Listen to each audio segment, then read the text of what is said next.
સત્તા મેળવવા સામાજિક આગેવાનો જાત જાતના નિવેદનો આપતા હોય છે, ત્યારે વેરાવળ તાલુકાના ભાજપના નેતા અને આહિર સમાજના આગેવાન ગોવિંદ ઠાકોરનો એક માંગ કરતો વિડીયો સોશિયલ મીડિયામાં વાયરલ થયો. આગામી લોકસભાની ચૂંટણીમાં જૂનાગઢમાં કોળી સમાજના આગેવાનને ટિકિટ આપવા માંગ કરી. સાથે સાથે એ પણ કહ્યું કે વર્તમાન સાંસદને રિપીટ કરશો તો જૂનાગઢની બેઠક હારશો.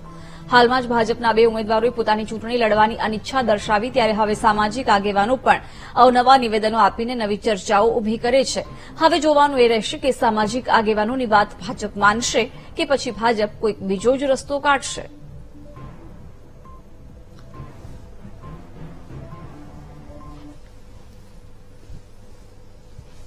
મિત્રો, સોશિયલ મીડિયાના માધ્યમથી હું એક મેસેજ પહોંચાડવા માંગુ છું. બીજેપી અધ્યક્ષ નંદા સાહેબ, બીજેપી ગુજરાત અધ્યક્ષ સી.આર. પાટીલ સાહેબ અને મોદી સાહેબને અને બીજેપીના સર્વે હોદ્દેદારોને, ભાઈ જૂનાગઢમાં રાજેશભાઈને ટિકિટ મળશે તો સીટ જશે. મેં રાજેશભાઈનો વિરોધ છે દરેક તાલુકામાં. અને બીજી વાત એવી છે કે એક વખત હું મોદી સાહેબને રૂબરૂ મળ્યો હતો કે ભાઈ વેરાવળ વિધાનસભાની સીટમાં ઉમેદવાર બદલાવજો, બાકી હારી જશે. તો બદલાયો નહીં અને હારી ગયા. એવી રીતના મેં પાટીલ સાહેબને હું મળ્યો હતો રૂબરૂ અને ઉમેદવારનું કીધું હતું, તો એને બદલાયો નહીં એટલે એ પણ હારી ગયા. 2 વખતનો અનુભવ છે, એક પાટીલ સાહેબને છે અને એક મોદી સાહેબને છે. આ ત્રીજો હું કહું છું કે ભાઈ રાજેશભાઈને ટિકિટ મળશે એટલે આ સીટ જશે. મેં રાજેશભાઈનો વિરોધ દરેક તાલુકામાં છે. એટલે તમે મહેરબાની કરીને કોળી સમાજને આપવાની થતી હોય તો આપો. નિર્વિવાદી માણસો ઘણા છે કોળી સમાજમાં, પણ રાજેશભાઈને આપશો તો સીટ જશે. વિગતો મેળવીશું સંવાદદાતા બિપિન પાસેથી. બિપિન, જૂનાગઢ બેઠક પર કોળી સમાજને ટિકિટ આપવાની માંગ થઈ રહી છે, વિડીયો પણ સામે આવ્યો છે, શું અપડેટ? ચોક્કસથી જિજ્ઞાસા વાત કરીએ તો જે ગીર સોમનાથ જે વેરાવળનો જે એક વિડીયો છે એ વિડીયો ત્યાંથી વાયરલ થયો છે. તેની અંદર કોઈ ગોવિંદ સોલંકી છે એવું કહે છે કે જે રાજેશ ચુડાસમાને તમે ટિકિટ ન આપો, કારણ કે અહીંયા જો રાજેશ ચુડાસમાને જો ટિકિટ આપશો તો ભાજપને નુકસાન જશે ને ભાજપ હારશે. આવો એક વિડીયો એમને વાયરલ કર્યો.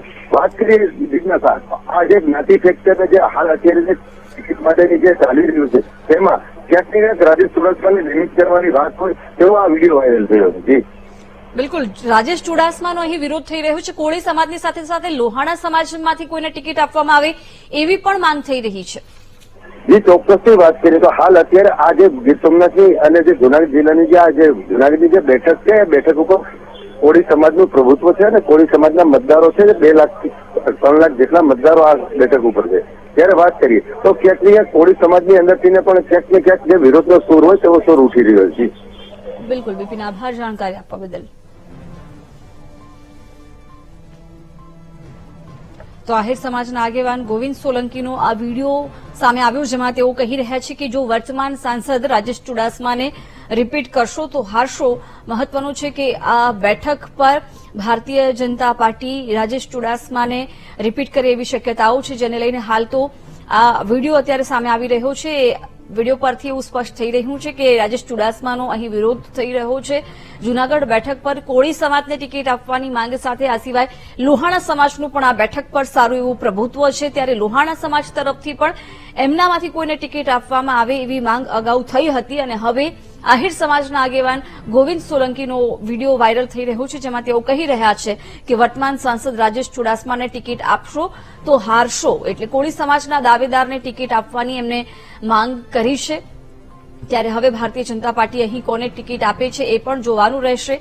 તેમણે જે વિડીયો બનાવ્યો છે એમાં જેપી નડ્ડાનો પણ ઉલ્લેખ કર્યો છે, તો ભાજપ પ્રદેશ પ્રમુખ સી.આર. પાટીલનો પણ ઉલ્લેખ કર્યો છે અને વર્તમાન સાંસદને રિપીટ ન કરવાની તેઓ વાત કરી રહ્યા છે. જો વર્તમાન સાંસદને તમે રિપીટ કરશો તો હારશો એવું કહી રહ્યા છે. એટલે હવે આ બેઠક પર ભાજપ કયા સમીકરણો જોઈને કોને ટિકિટ આપે છે એ પણ જોવાનું રહેશે. પરંતુ હાલ તો સાંસદ રાજેશ ચુડાસમાને લઈને ત્યાં વિરોધ આ બેઠક પર થઈ રહ્યો હોવાનું સ્પષ્ટપણે દેખાઈ રહ્યું છે. કોળી સમાજમાંથી ટિકિટ આપવાની માંગ ઉઠી છે, લોહાણા સમાજમાંથી પણ એમનામાંથી કોઈના ટિકિટ આપવાની માંગ ઉઠી રહી છે.